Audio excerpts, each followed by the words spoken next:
नमस्कार दोस्तों, कैसे हैं आप सभी दोस्तों। उम्मीद करते हैं आप सभी ठीक होंगे। पल पल की सारी अपडेट हमारे चैनल के माध्यम से लगातार आप तक पहुंच रही होगी। दोस्तों, जैसा कि आप सभी को ज्ञात है कि जब से नई नियमावली जारी हुई है, जगह जगह से शिक्षक अभ्यर्थियों का आक्रोश बढ़ता जा रहा है।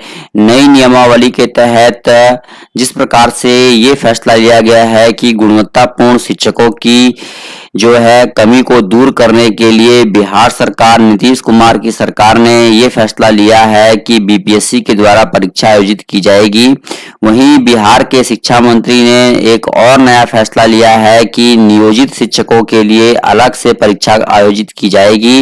लेकिन उसके बाद कहीं ना कहीं शिक्षक अभ्यर्थी और माले के विधायक संदीप सौरभ ने और कई सारे शिक्षक संगठनों ने मिलकर कुछ मुख्यमंत्री से मांगे लिखी है और मांगे जो रखी हैं अपनी, उन मांगों में मुख्यमंत्री को पत्र लिखा है। तो माननीय मुख्यमंत्री बिहार सरकार पटना बिहार राज्य विद्यालय अध्यापक नियमावली 2023 में संशोधन कर स्थानीय निकायों से बहाल शिक्षकों को बिना शर्त राज्यकर्मी के रूप में समायोजित करने के संबंध में आज जब केंद्र सरकार की नीतियां रोजगार के अवसरों और सरकारी नौकरियों की संभावना लगातार संकुचित कर रही हैं, देख सकते हैं आप। वैसे में बिहार सरकार के कैबिनेट द्वारा 10 अप्रैल 2023 को बिहार राज्य विद्यालय, यहाँ पे स्पष्ट रूप से लिखा है, अध्यापक नियमावली 2023 पारित कर वर्षों से कार्यरत नियोजित शिक्षकों को राज्यकर्मी दर्जा देने का फैसला ऐतिहासिक और स्वागत योग्य कदम है। परंतु इस नियमावली में नियोजित शिक्षकों को राज्यकर्मी का दर्जा देने की शर्त के रूप में आयोग द्वारा आयोजित परीक्षा में उत्तीर्ण को रख दिया गया है, जिसकी वजह से नियोजित शिक्षकों में हताशा और आशंका उत्पन्न हो गई है। देखिए, राज्यकर्मी का दर्जा देने के लिए बीपीएससी के माध्यम से जो परीक्षा आयोजित की गई है, शर्त के रूप में परीक्षा को रखा गया है कि जब तक आप परीक्षा में पास नहीं होंगे तब तक आप शिक्षक नहीं बन सकते हैं। तो इसके लिए इसको लेकर कहीं ना कहीं अब हताशा शिक्षक अभ्यर्थियों में उत्पन्न हो गई है कि वो विद्यालय में कई सारे शिक्षक ऐसे हैं जिनकी की उम्र हो गई है, रिटायरमेंट होने की 1-2 साल बचे हैं। तो अब वो ये सोच रहे हैं कि हम परीक्षा दें या फिर अब रिटायर होने वाले हैं, अपने रिटायरमेंट के बारे में देखें या हम विद्यालय में बच्चों को पढ़ाएं। तो बहुत सारी कंडीशन सामने अब उभर के आ रही है। तो मुख्यमंत्री को ये पत्र जो है लिखकर स्पष्ट रूप से जवाब मांगा गया है। क्या क्या मांगे रखी गई है वो भी हम देख लेते हैं। तो देखिए क्या क्या मांगे जो है यहाँ पे रखी गई है। हमारी मांग है कि उक्त नियमावली में संशोधन करते हुए स्थानीय निकायों से बहाल शिक्षकों को बिना शर्त समायोजित किया जाए। इस संबंध में निम्नलिखित बिंदुओं की तरफ आपका ध्यान आकर्षित करना है। नियोजित शिक्षकों के लिए आयोग की परीक्षा में उत्तीर्ण करने की शर्त से यह संदेश जा रहा है कि ये शिक्षक गुणवत्तापूर्ण शिक्षा देने योग्य नहीं थे। यह न केवल 2 दशकों से कार्यरत शिक्षकों के लिए अपमानजनक है, बल्कि सरकार पर भी सवाल उठाने वाला है कि क्या बिहार सरकार पिछले 2 दशकों से अयोग्य शिक्षकों से शिक्षण कार्य करवा रही थी। तो देख सकते हैं दोस्तों कि अब कहीं ना कहीं सवाल ये उठ रहा है कि जो भी शिक्षक अभी तक कार्य कर रहे थे उन शिक्षकों पे आरोप लग रहा है कि क्या वो गुणवत्तापूर्ण, उनका अपमान हो रहा है कि वो गुणवत्तापूर्ण शिक्षा देने में योग्य नहीं थे। ऐसी बात सामने उभर के आ रही है। आगे देखिए खबर आ रही है कि पिछले 2 दशकों से अयोग्य शिक्षकों से शिक्षण कार्य करवा रही है सरकार। ये भी तो सरकार पे दोष है भाई। जब सरकार को ये पता था कि भाई बिहार के विद्यालय में जो शिक्षकों की नियुक्ति हुई है उसमें योग्य शिक्षक नहीं है, तो क्यों उनसे शिक्षण कार्य करवा रही थी? क्या सरकार इसी गुणवत्ताहीन शिक्षा के लिए साइकिल और पोशाक आदि योजनाओं पर अरबों रुपए खर्च कर रही थी? क्या सरकार को पहले नहीं सोचना चाहिए था कि हम विद्यालयों में गुणवत्तापूर्ण शिक्षक को नहीं रखे हुए हैं, उसके बावजूद भी हम विद्यालयों में लाखों रुपया खर्च करके पोशाक योजना, साइकिल योजना, अनेक योजनाएं चला रहे हैं। और दूसरी बात ये भी है कि जो बिहार के विद्यालयों से टॉपर्स मिल रहे थे हमें, वो टॉपर्स कहाँ से मिल रहे थे? अगर विद्यालय में शिक्षक हैं ही नहीं गुणवत्तापूर्ण तो कहाँ से मिल रहे थे? कई सारे सवाल उठ रहे हैं।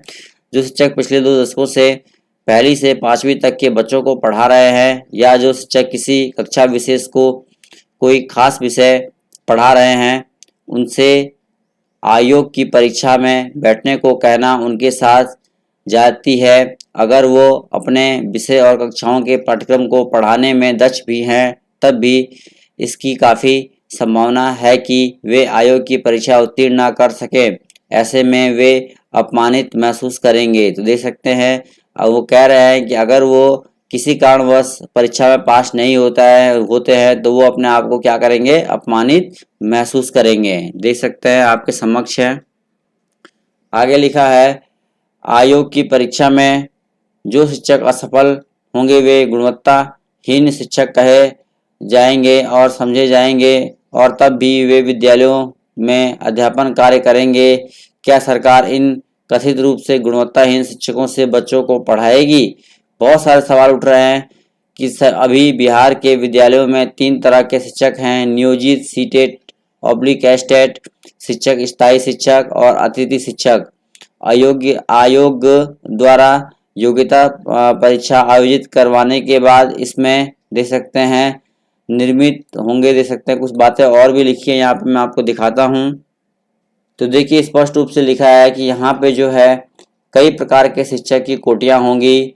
आयोग द्वारा योग्यता परीक्षा आयोजित करवाने के बाद इसमें कई श्रेणियां जो हैं वो बनेंगी, जैसे योग्यता परीक्षा में उत्तीर्ण शिक्षक जिनका वेतनमान पूर्व के स्थायी शिक्षकों के से कम होगा।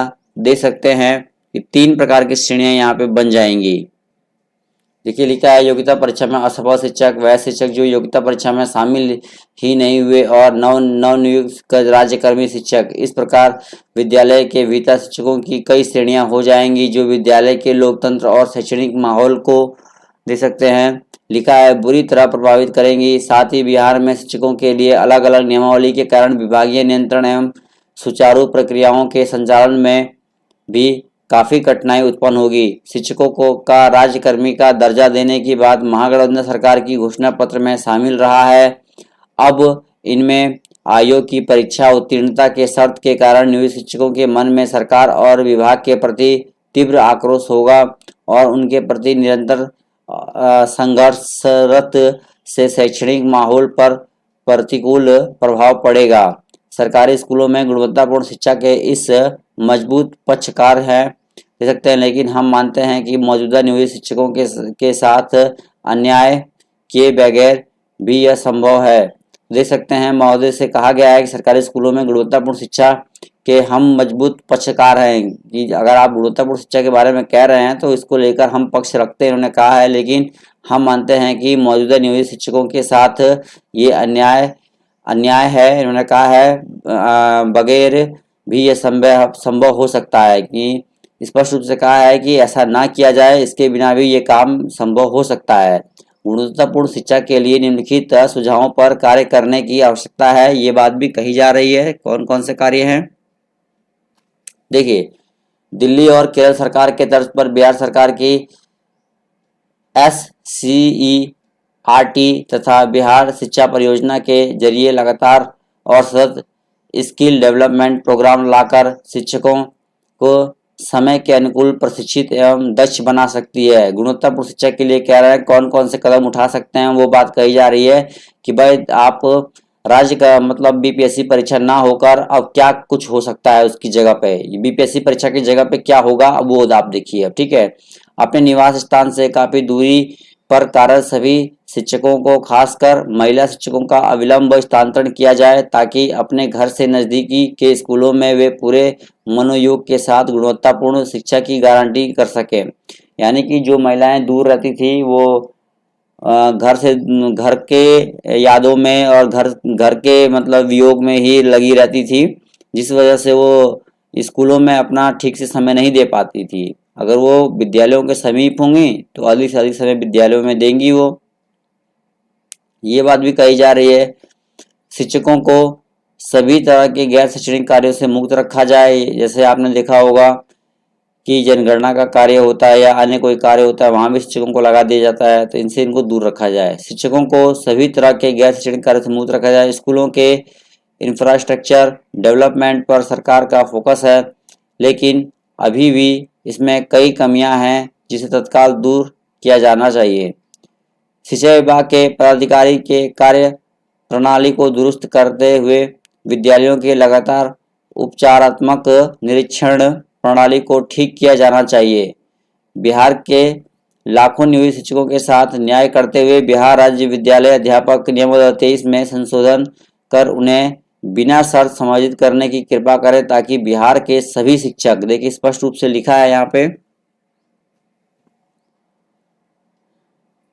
देख सकते हैं स्पष्ट रूप से कि बिहार के सभी शिक्षक आपके काफी आभारी होंगे, मनोयोग के साथ बिना किसी असंतोष के अपना कार्य करेंगे। तो ये बात जो है लिखा है कि भाई बीपीएससी की परीक्षा ना कराकर क्या काम करना चाहिए बिहार सरकार को, ये बात यहाँ पे स्पष्ट रूप से लिखी गई है। दूसरी खबर की ओर बढ़े तो सूचना का अधिकार अधिनियम 2005 के तहत सूचना उपलब्ध कराने के संबंध में आरटीआई का देखिए एक जवाब आया है यहाँ पे। उपरोक्त विषय एवं प्रसंग के आलोक में सूचित करना है कि आपके द्वारा ऑनलाइन के माध्यम से समर्पित प्रपत्र के आवेदन संख्या यहाँ पे दी गई है दिनांक 1/10/2022, जो कि आरटीआई का एक जवाब आया है हेतु ऑनलाइन पोर्टल का यूजर आईडी एंड पासवर्ड, जिससे आवेदक की आवेदन की प्राप्ति होती है, समिति कार्यालय को विलंब से प्राप्त होने के कारण पूर्व में समय सूचना नहीं जा सकी। आपके द्वारा ST-19 से संबंधित सूचना की मांग किया गया है। उक्त के संबंध में अंकनीय है कि माननीय उच्च न्यायालय पटना द्वारा पारित आदेश के आलोक में माध्यमिक शिक्षक पात्रता परीक्षा STT-19 के सब कंप्यूटर SCI सब कोड 207 के परीक्षा फल को पुनः प्रोसेसिंग करते हुए संशोधित परीक्षा फल प्रकाशित किया जाना है, जो प्रक्रियाधीन है। तो एक बार फिर से परीक्षा फल जारी करने के लिए ये लेटर जो है आरटीआई के माध्यम से जारी किया गया है। तो चलिए दोस्तों, इस वीडियो में इतना ही। पसंद आया तो शेयर कीजिएगा। धन्यवाद दोस्तों। जय हिंद, जय भारत।